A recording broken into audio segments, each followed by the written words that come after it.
Kaixo, ongi etorria. Prisma baten volumena kalkulatzeko erabiltzen da formula hau, ezta? Volumena berdin, oinaren azalera, bider altura. Baina, ze formula erabiltzen da piramidearentzat? Egingo dudana izango da, piramidea likidoz bete eta joan gustutzen prisma honetan. Eta konprobatuko dugu zenbat piramide sartzen diren prisma honetan. Kontuan harturik altura berdina duela, ikusten duzun bezala, eta oina ere bai, biak koinziditzen dute. Ikusten duzun bezala. Orduan, hori jakinik, jarriko dut hemen prisma, eta likidoz betetzen hasiko naiz.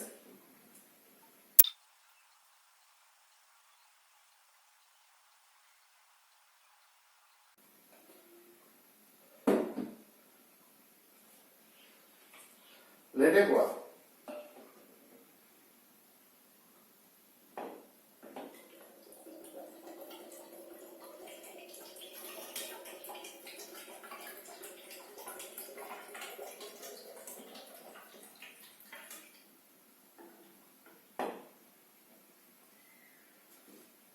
Bigarrena.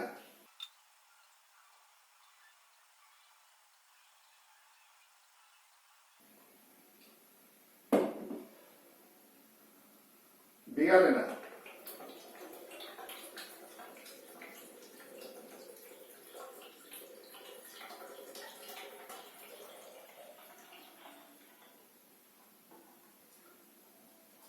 Eta hirugarrena.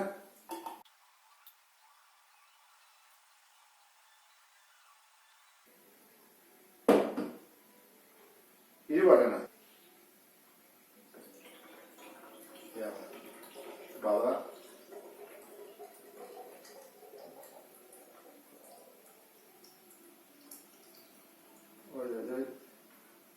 Atea gortuta bere bai, bestela.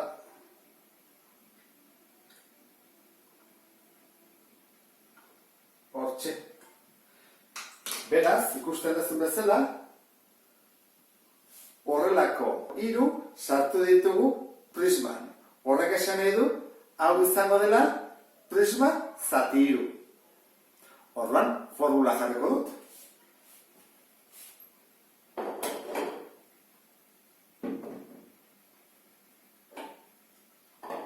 Formula orduan da, V berdin, azalera bider altura, zati hiru. Eta hau da, guk erabiliko dugun formula, piramidea dugun bakoitzean. Orduan, pentsa dezagun, piramide honen volumena jakin nahi dugula. Altura 8 da, eta oina karratu bat, edo lauki bat, 12 zentimetroko aldea duena. Zer egiten da lehenengo?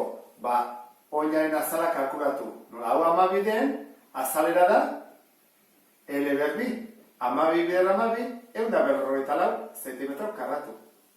Eta gero zer egin behar dugu? Volumena, zer da, azalera, 154, bider altura, 8, zati, eta esan dugu formula hirukin dela, ez da?